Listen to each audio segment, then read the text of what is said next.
Hello everyone and welcome to the channel Rambo Learning Classes. So student, today in this video we are going to discuss okay जैसा कि आपको पता है modern India में के अंदर हम पढ़ रहे हैं अलग अलग स्टेट के बारे में कि किस तरीके से अंग्रेज आए और किस किस तरीके से किन किन लोगों ने क्या क्या न्यू पॉलिसी चलाई और क्या क्या जो है चेंजेस लेकर के आए, कौन किसका दासी बना और कौन किंग बना, ठीक है ना, कौन सूबेदार बना, किस तरीके से उसने अपना राज्य की स्थापना की, हम पढ़ रहे हैं। इसमें मैंने आपको सबसे पहले पढ़ाया था हैदराबाद, जिसके अंदर मुर्शिद कुली खां के बारे में मैंने आपको पढ़ाया था। ठीक है, उसके बाद में आज में पढ़ाया मैंने केरल के बारे में, हैदराबाद अवध के बारे में पढ़ाया, मैंने आपको मैसूर के बारे में पढ़ाया, मैंने आपको पढ़ाया किसके बारे में, रुहेलखंड के बारे में। उसके बाद मैंने आपको पंजाब पढ़ाया। पंजाब का लास्ट पॉइंट हमने पढ़ा था किसके बारे में, राजा रणजीत सिंह के बारे में, जिसको शेर पंजाब के नाम से जाना जाता है। लेकिन मैंने आपको पढ़ाया था नेक्स्ट टॉपिक हमारा जो होगा, और शेर पंजाब जिनको कहा जाता है रणजीत सिंह को 1799 में कैपिटल अपनी बनाई थी लाहौर के अंदर, राजा ने बनाई थी। मैंने आपको बताया था हम मिलेंगे मराठा के टॉपिक में। तो आज हम हमारे की स्क्रीन पर नजर आ रहा है मराठा। तो मराठा को हम क्या बनने वाले हैं, डिस्कस करने वाले, समझेंगे मराठों के बारे में कि इन्होंने किस तरीके से अपनी जो है अपने आप को स्टेबल किया। ठीक है ना, उस टाइम कौन कौन सी इनके सामने परेशानियाँ आई समझेंगे। क्या लिखा हुआ है देखिए, थोड़ा सा मैं और जूम करने की कोशिश करती हूँ जिससे कि मैं आपको और अच्छे से डिस्कस कर पाऊँ। देखिए सबसे पहले पॉइंट पे और चलेंगे और समझेंगे हम क्या लिखा है। बाजीराव क्या है, आपने सुना है बाजीराव मस्तानी मूवी, ठीक है ना। ये वही बाजीराव की मृत्यु के बाद बालाजी बाजीराव की मृत्यु के बाद में जिनके बाद कहा गया है माधवराव के बारे में। बाजीराव के बाद कौन है, माधवराव, जिनका कार्यकाल माना जाता है 1761 से लेके 72 तक।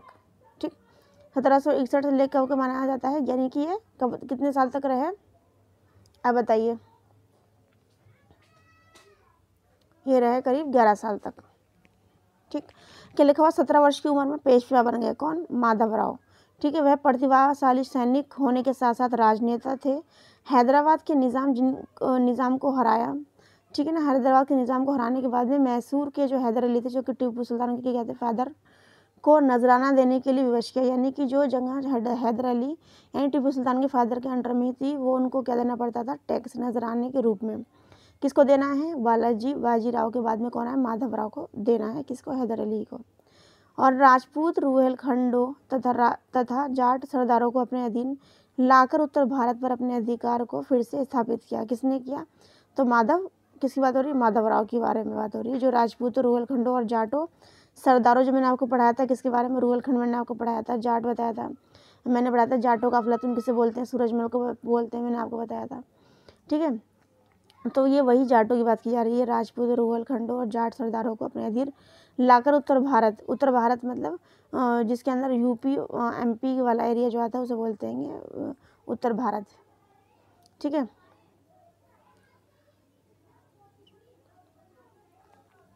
उत्तर भारत वाला एरिया बोलेंगे उसको, जम्मू कश्मीर उत्तराखंड पंजाबी वाला एरिया बोलेंगे, ना कि यूपी और एमपी वाला। ठीक है, अपने अधिकार को फिर से स्थापित कर लिया किसने, माधवराव ने, जिनका कार्यकाल माना था 1761 से लेकर 1772 का टाइम। आगे चलते 1771 में मराठे मुगल बादशाह, जिसका नाम था शाह आलम द्वितीय, क्या नाम था, शाह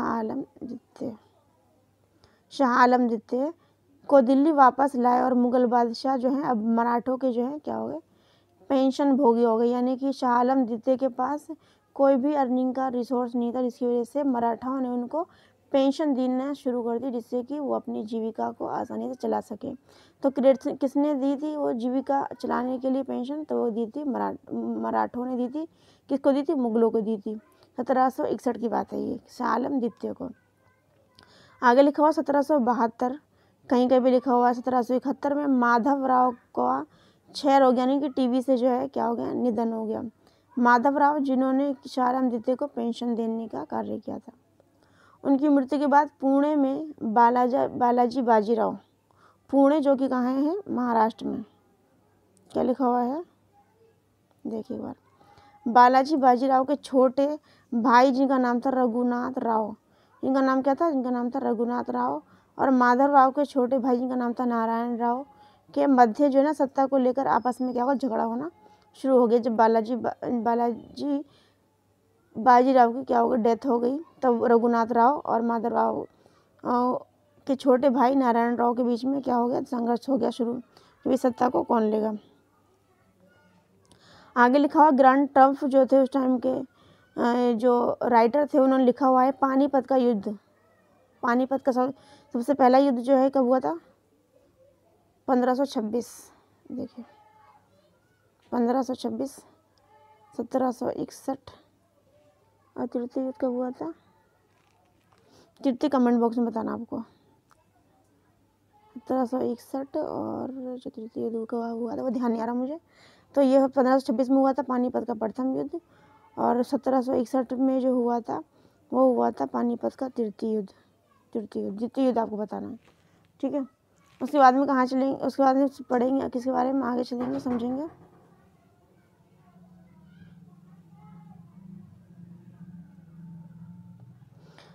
पानीपत का युद्ध मराठा साम्राज्य के लिए इतना हानिकारक सिद्ध नहीं हुआ जितना कि श्रेष्ठ शासक का असामयिक देहांत हो जाना। तो ये किसके देहांत की बात हो रही है, ये हो रही है किसके बारे में, बालाजी बाजीराव के बारे में। बालाजी बाजीराव के बारे में बात हो रही है कि जितना पानीपत का प्रथम युद्ध हुआ, सेकंड युद्ध, तृतीय युद्ध हुआ, उसका इतना ज़्यादा प्रभाव नहीं पड़ा जितना कि मराठा साम्राज्य के लिए हानिकारक इतना सिद्ध नहीं हुआ जितना कि जो शासक था, जो किसका नाम था बालाजी बाजीराव के मृत्यु होने के कारण इनके ऊपर इसका ज़्यादा लॉस हुआ मराठाओं का, ठीक है। जो तृतीय युद्ध जो हुआ था वो हुआ था मराठाओं के बीच में, जिसे मैंने आपको पढ़ाया था कि जो सूरजमल जो था, जो कि जाटों का नेता था, उसने जो है इसमें पार्टिसिपेट किया था। 1761 में तृतीय युद्ध हुआ था, 1526 में हुआ था पहला युद्ध। द्वितीय युद्ध जो हुआ था पानीपत का वो कब हुआ बताना है। आगे लिखा माधवराव के बाद उसका छोटा भाई जिसका नाम था नारायण रॉय। क्या नाम था, नारायण रॉय, जिसका कार्यकाल कितना 1772 से 1773। वो क्या बना, पेशवा बना, लेकिन सत्ता पर अधिकार को लेकर एक वर्ष बाद 1773 ईस्वी में उसके चाचा रघुनाथ राव ने उसकी हत्या कर दी। देखिए इस पॉइंट को दोबारा समझेंगे क्या कहना चाह रहा है। माधवराव के बाद उसका छोटा भाई जिसका नाम था नारायण रॉय, 1772-73 में कार्यकाल माना जाता है नारायण रॉय का, जो कि माधव राय का छोटा भाई था। पेशवा बना, लेकिन सत्ता पर अधिकार को लेकर एक वर्ष बाद 1773 में उसके चाचा रघुनाथ ने जो है उसकी हत्या करवा दी। ठीक, आगे लिखा हुआ है पेशवा नारायण रॉय की हत्या कर रघुनाथ रॉय, जो कि चाचा था किसका, पेशवा नारायण रॉय का, ठीक है, अंग्रेजों की शरण में भाग गया। जबकि नया पेशवा माधव नारायण रॉय अल्पवयस्क था, मतलब बहुत ज़्यादा छोटा था। पुणे में, जो कि कहाँ है, महाराष्ट्र में, माधव रॉय के समर्थकों और रघुनाथ रॉय के समर्थकों के मध्य लगातार षड्यंत्र चलते रहते थे। इस समय माधव नारायण रॉय को मराठा सरदारों द्वारा गठित 12 भाई परिषद ने संरक्षण प्रदान किया। इस परिषद में नाना फडणवीस जो थे प्रमुख थे। किस परिषद की बात हो रही है, ये हो रही है 12 भाई परिषद। 12 भाई किसे कहा गया है, 12 भाई कहा गया है किसको, नारायण रॉय को और रघुनाथ रॉय को, ठीक है। इनके जो समर्थक थे वो आपस में षड्यंत्र रचा करते थे, तो उनके लिए बना था एक 12 भाई परिषद, जिसको इसके जो प्रमुख नेता जो थे नाना फडणवीस थे, ठीक है। आगे हम पढ़ेंगे इसके बारे में, मराठाओं के बारे में, आगे क्या क्या लिखा हुआ है देखिए। इसी काल में प्रथम आंग्ल मराठा युद्ध जो हुआ था 1775 से 1782 में हुआ था, और ये 7 वर्ष तक, कब, 7 ईयर तक जो है चलता रहा था। इसे बोलते हैं आंग्ल मराठा युद्ध। बहुत ज़्यादा इम्पोर्टेंट है ये आंग्ल मराठा युद्ध। आंग्ल मराठा युद्ध 1775 से लेकर 1782 तक चलता रहा। 7 वर्ष तक चलता रहा युद्ध। अंत दोनों पक्षों ने इसकी निष्फलता को भांपकर सालाबाई की संधि कर दी। ये बहुत इंपॉर्टेंट क्वेश्चन है, सालाबाई की संधि। जो इम्पोर्टेंट चीज़ें उसको हम साथ के साथ नोट डाउन करे चलते चलेंगे, या फिर इम्पोर्टेंट के द्वारा लिखते चलेंगे कि सालाबाई संधि किनके बीच हुई। तो सालाबाई संधि हुई किसके बीच में, प्रथम आंग्ल मराठा युद्ध जो हुआ था, ठीक है, जो कि 7 साल तक चलता रहा, तब हुई सालाबाई की संधि। सालाबाई की संधि 1782 के बाद माधव नारायण रॉय को पेशवा स्वीकार कर लिया गया। 7 सालों बाद माधव राय को जो है पेशवा स्वीकार कर लिया गया, और साल सेठ तथा थाना द्वीप जो है अंग्रेजों को दे दिया गया। क्या दे दिया गया, साल सेठ नाम की जगह और थाना द्वीप जो कि कहाँ है, महाराष्ट्र के अंदर, ये किसको दे दिया गया, अंग्रेजों को दे दिया गया। इस समय उत्तर के मराठा शासकों में सर्वाधिक शक्तिशाली जो मराठा था, जिसका नाम था महादजी सिंधिया। सिंधिया वर्ड आपने सुना, ये सिंधिया जो है क्या सरनेम है, सिंधिया क्या है, ये सरनेम है, ठीक है।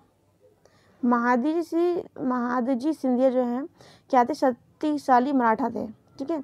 उन्होंने फ्रांसीसी और पुर्तगाली अफसरों और बंदूकधारियों की सहायता से एक शक्तिशाली फौज खड़ी की और आगरा के पास शस्त्र निर्माण के कारखानों को स्थापित किया। आगरा के पास इन्होंने औजार बनाने की एक फैक्ट्री खोली, तो किसने खोली, महादजी सिंधिया ने खोली, जो कि अपने आप में कहते थे पावरफुल मराठा, ठीक। महादजी की सलाह पर ही मुगल सम्राट शाह आलम द्वितीय ने पेशवा को नायब ए गुनायब कहा। शाह आलम द्वितीय ने पेशवा को, पेशवा किसे, महादजी सिंधिया की सलाह पर ही, और पेशवा कौन थे उस टाइम पर, मैंने आपको बताया था पेशवा कौन बने थे, तो मैंने आपको बताया था पेशवा स्वीकार किसे क्या गया था, माधव नारायण को। तो माधव नारायण को उपाधि कौन सी दी गई थी, नायब, देखिए नायब गुनायब, नायब गुनायब उसको उपाधि दी गई, तो माधव नारायण को, माधव नारायण, माधव नारायण, माधव नारायण को किसकी उपाधि दी गई, नायब गुनायब की संधि दी गई, किसके आधार पर दी गई या किसकी सलाह पर दी गई, तो महादजी की सलाह पर दी गई, ठीक है।